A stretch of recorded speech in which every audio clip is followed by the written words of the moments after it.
What's going on, guys? It's Nick here, back with another video. It's Wednesday, so time to go over some trade targets for week 5. I really like how we structured last week's video and it worked out well for the prediction, so I'm going to continue doing that.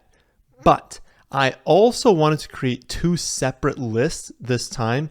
One for people who have started off hot, and then another one for people who have been struggling. I don't think anyone should be in like full-on panic mode unless you're 0-4. I think even 1-3 teams, you're probably fine at this point, especially with how we build. You're going to likely start off a little bit slower and then end stronger. But even then, like even if you are 0-4, I mean, you still have a realistic chance of making the playoffs. I mean, I started off, I think it was 2-6 a few years ago in my hometown league, but I won the next 5, squeaked into the playoffs, and then won the championship. So you're still good if you're 0-4, but obviously there are just different players that you should be targeting if you have a slower start versus a faster start. So I wanted to make 2 different lists for you guys. Also, obviously, I can't touch on every possible trade in these videos. So if you want to see exactly how I have each player projected rest of season, what their value is, you can see that all on my website, thefantasyfootballadvice.com, and then use a trade calculator to like make possible trades. So what are the 2 lists? List 1 is going to be for those of you with a bottom third team. So that would be like the 3 worst teams in a 10-team league, maybe the 4 worst teams in a 12-team league, kind of in that general range, maybe 1 above that as well. And then list 2 is going to be in the top third. So the top 3 teams in a 10-team league, top 4 teams in a 12-team league. For everyone in the middle, you can choose which bucket you sort of fall into. My advice is typically always to think longer term. I don't want to have a short-term mindset because I want to win the championship, right? So I'm willing to risk it, maybe just miss the playoffs if it means when it works out, I win the championship. So I would say if you're somewhere in the middle, maybe just lean towards list 1, although I'll just say everyone in list 1 is also in list 2, so it's really more focus on the first list. If you're struggling right now, you can't think as long term. Everyone else, we're going with all the players in list 1, but then list 2 is like our main focus for long term. To help you figure out kind of which bucket you fall into though, I did make a league power ranking tool for the website. It is free for everyone to use, and I highly recommend you use it to just understand what your record should be. You know, it removes the randomness of playing one opponent each week. There is a chance now, it's pretty unlikely, but there's a chance that you're the second highest scoring team every week and you're 0-4. That can happen. And obviously that's getting incredibly unlucky. So this basically just looks at all of that and it's going to say, okay, what should you be if we just simulate this a bunch of times? What should your record be? I think all of you should go there. Use that. I'll link in the description down below. You can look on Twitter. I tweeted out the link. Like you'll be able to find it. Just go to the website. You'll find it there. But use that. Figure out where you fall in this like top third, bottom third in your league, and then look at the list for that respectively. If you don't feel like doing that, that's fine. You can just go based off of your record. It's not as good of a metric though, at least this early in the season. So for list 1, which again is anyone like that bottom third of the power rankings, we've got Leonard Fournette, Ramondre Stevenson, AJ Dillon, Jamar Chase, Chris Godwin, and Devonta Smith. All of the players I just mentioned have produced below their rest of season value, and I have a lot of confidence in their production, not only in the long term, but in the short term as well.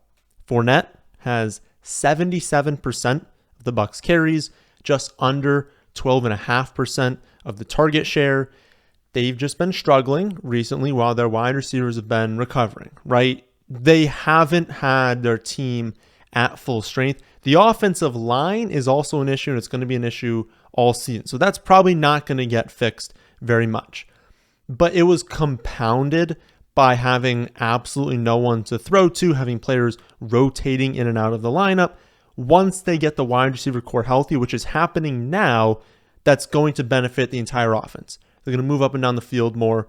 They're going to score more touchdowns, like everything that just benefits the run game. They also face the Falcons, Steelers, and Panthers over the next 3 weeks, which should be 3 wins for Tampa Bay, and thus positive game scripts for Leonard Fournette.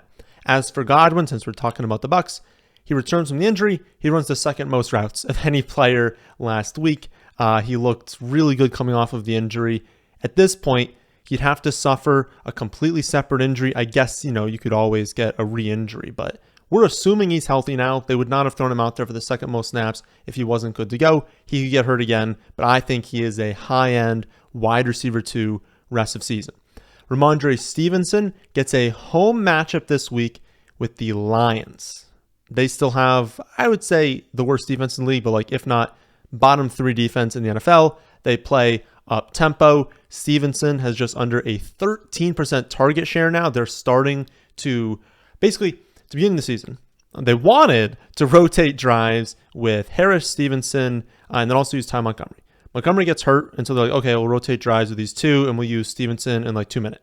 Now, they're using it in between, in drives, they're rotating the running backs in and out. So it's not just here's Stevenson's drive, here's Harris's drive. Now, they're using, both on early downs, but now Stevenson just comes in on third downs, even on Harris's drive. So that's a big positive, obviously, for Stevenson. It allows him to get more bankable production and then obviously more work in the receiving game. So he's my running back 16 rest of the season. And this week, given the matchup, he's running back 1. So, teams that are in this bucket are struggling. We're looking at players, again, who have good matchups this week too. But I think Stevenson, long-term, great option to trade for this week.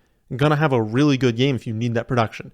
A.J. Dillon, it's kind of the same bucket. He's got over 50% of the Packers' rush attempts. He's leading the team in red zone carries inside the 10, carries inside the 5. He's their go-to option when they get close. He just hasn't scored since week 1, and so the fantasy numbers don't look as good.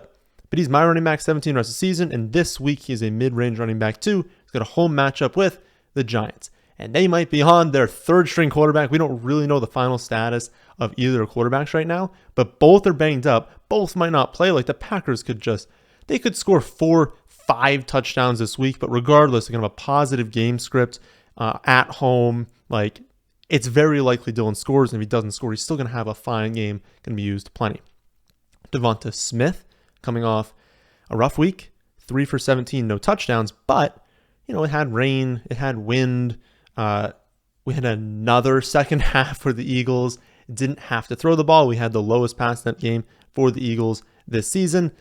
But Smith, even after that week, has over a 23% target share. He's playing on one of the best offenses in football. I don't really know who I want to say is the best offense right now, but a supremely elite offense, a great offense in Philly. Gets a matchup with the Cardinals. This week, he's coming in as a low-end wide receiver 2 in my initial projections, but we all know Devonta Smith has an elite ceiling.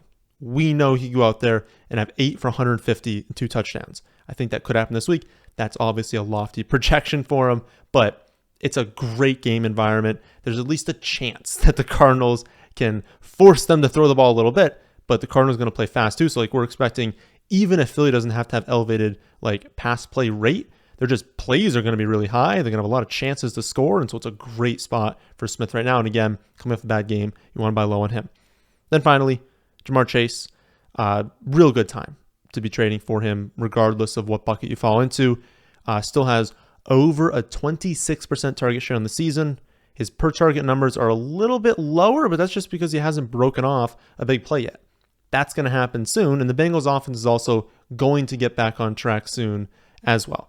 He has less than 12 half PPR points in 3 straight games, and while the Ravens might not seem like a good matchup, they are. They have allowed the most passing yards per game in the NFL thus far this season, and in 2 career matchups with the Ravens, Chase has 8 for 201 yards and a touchdown, and then 7 for 125 yards and no touchdown. 2 really good games. I think he can explode this week. So if you're struggling to maybe find ceiling in your lineup, you're not scoring that many points each week. The production isn't up and down, but you're scoring 100 to 105 every week, and you're I can't really get any higher. Consider these players because I like them long term, but I also like them this week. If we need to get a win, these guys are going to produce this week. So again, rest of season value for all of them. Fournette, mid to low end running back 1. Stevenson, mid-range running back 2. A.J. Dillon, mid-range running back 2. Ja'Marr Chase, mid-range 1. Godwin, high-end 2. Devonta Smith, low end 2. For list 2, which again is for all of you in like the top third, we'll maybe say like, top like 5 teams in a 12-team league, top 4 teams in a 10-team league, like that general range at least. Or teams that are close to that and you think that maybe you've underproduced, but it's like your fault because you're starting the wrong players, but you still have a good team. We've got everyone I just mentioned. There's still great players to trade for, still go after them. But then also, Jonathan Taylor, DeAndre Swift, Joe Mixon, Alvin Kamara, Michael Pittman Jr., Gabe Davis.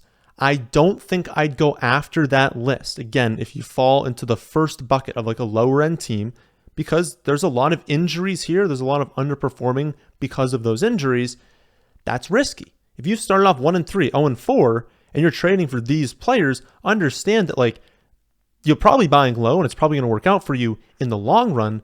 But if you extend that 0-4 to 0-6, now you basically have to win like, what would it be, 8 straight to go 8-6. You probably have to do that to make playoffs. And that's asking a lot, right? If you start off 0-6, it is going to be challenging. Like 0-4 is very doable, especially with that extra week. We've got 14 weeks now in the regular season. You could theoretically go 10-4 right now and take first place. It's not going to happen, but you have options right now at 0-4. But if you're trading for like injured players coming off injury, it's more of a long-term play. You don't want to have a long-term play at a low record. So again, I think you guys already knew that, but I just wanted to reiterate that was these are players who higher end teams are trading for. Again, the list is mostly underperformers because of injury, but I'm 100% confident in everyone's long-term role for this group. As of recording this, we don't know the status of Jonathan Taylor right now, but the dream scenario is actually that he misses the game. They hold him out. They're like, let's get him 100% for week 6. And then the team that has him maybe goes into panic mode because let's face it, I mean, if you drafted Jonathan Taylor, you probably started off the season slow. Like he's not producing that incredibly and was obviously like an early first round pick. And so it's likely maybe you can get a favorable deal done before the game. You would want to definitely ensure that your commissioner can approve the trade when it happens. In all the leagues I'm in, we allow this. So even if a deal gets done at like 5 p.m. Eastern on Thursday, as long as the commissioner is notified something's getting done, they can push the trade through so that you get the players during that week and it doesn't just like jump over into like Tuesday or Wednesday for when it processes. That's important because if the Taylor owner is struggling, you want to try and help them out this week if he's out. That's going to help you get the deal done. It's not going to help you to get him next week. It's going to be like, oh, well, I don't have him this week anyways. But if you can give them something this week that they can use, you assume Taylor, you take that 0 on the bench, you think you can still win without those pieces, that's going to benefit you in the long run. You can definitely give up less value to do so. So make sure your commissioner is able to do that. Again, all the leagues I'm in allow this to happen as long as the commissioner is notified that it's happening because they obviously have to do it before it happens. But yeah, definitely try and get that sort of deal done. I would probably try and do 2-for-1 whenever we get to like these stud players.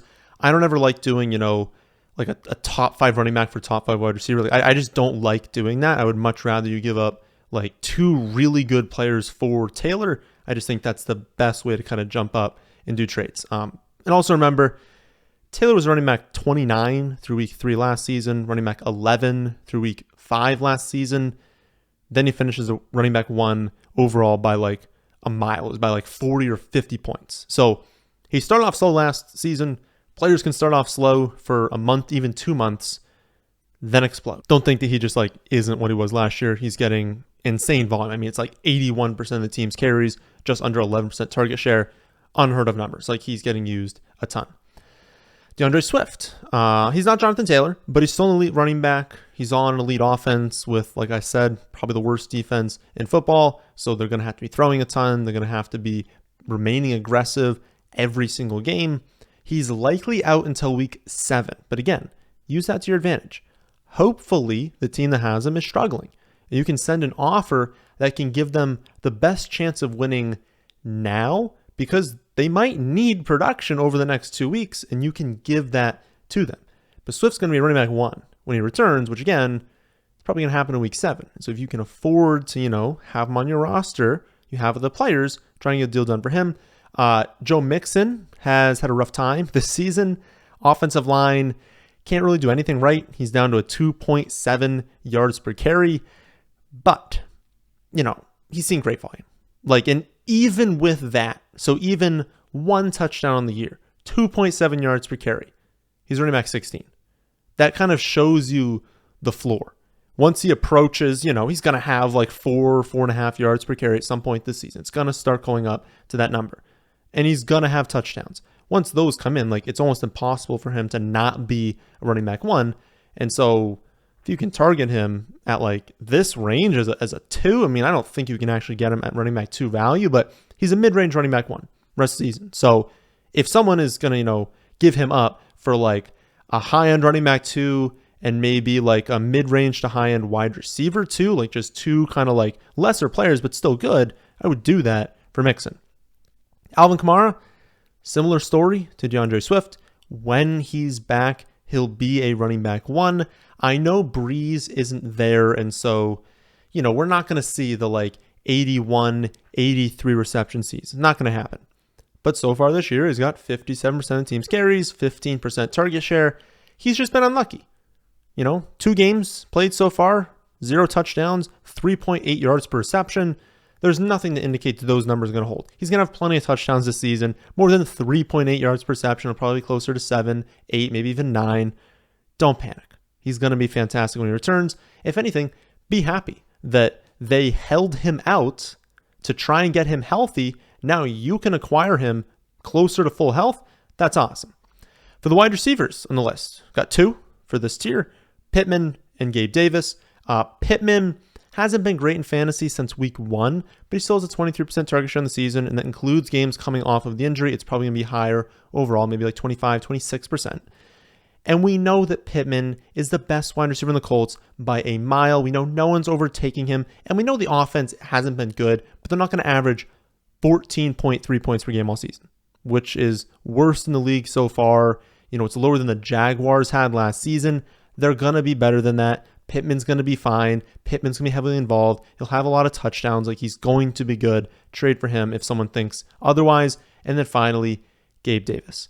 This is technically the one that we should have the least confidence in, and he is down to an 11.5% target share on the year, which is lower than Isaiah McKenzie and Devin Singletary, so not that great. That's 4th on the team, because obviously Diggs is 1st. But we talked about how the ankle was an issue going into week 3, and then he did aggravate the injury in practice last week ahead of week 4. So the ankle is a problem. It is obviously still bothering him. This is not the production we'll expect all season. And it might be a problem for a few weeks. So again, if you're in that lower end, the bottom 3rd team, you don't want to trade for Gabe Davis because you're assuming a lot of risk that he's not 100% until week 8, week 9. That's possible. We don't really know the full extent of the ankle injury. But at some point this year, he's going to be fine. He's still playing, upper 90% of snaps. He's on the Buffalo Bills. He's a deep threat. He's a red zone weapon. He's going to be good. We should absolutely be buying low on him, especially with, Crowder has a broken ankle. McKenzie has a concussion. Kumaro is trying to recover from this knee injury. Their wide receivers are dropping here. And what are they going to throw to Khalil Shakir every single play? It's going to be Diggs and it's going to be Davis. So as long as Davis is on the field, he's going to produce. And, people are definitely panicking from what I have seen in the trade market so far. So that'll do it for this week's trade targets. Again, week 5. Please refer to the rest of the season rankings. If you have any other questions, they'll tell you exactly how I would value each player and let you kind of play around with different trades, especially with the trade calculator. And please use the Power Rankings tool. It's free for everyone to use. You can find it in the description box. On Twitter, I posted the link. Just go to the website and click the page. It just allows you to objectively look at your team and see how well it's doing and not make excuses saying, oh, my schedule's been tough, or oh, this or that has happened. Well, this is how good your team would be on average. So I'll be back tomorrow to go over running back starts and sits, Friday to go over wide receiver starts and sits, and then Saturday to go over my favorite plays in week 5. That, my friends, is the end of this one. Hope you all did enjoy. If you did, how about hitting the like button, and how about subscribing to the channel if you're new here? Thanks for watching.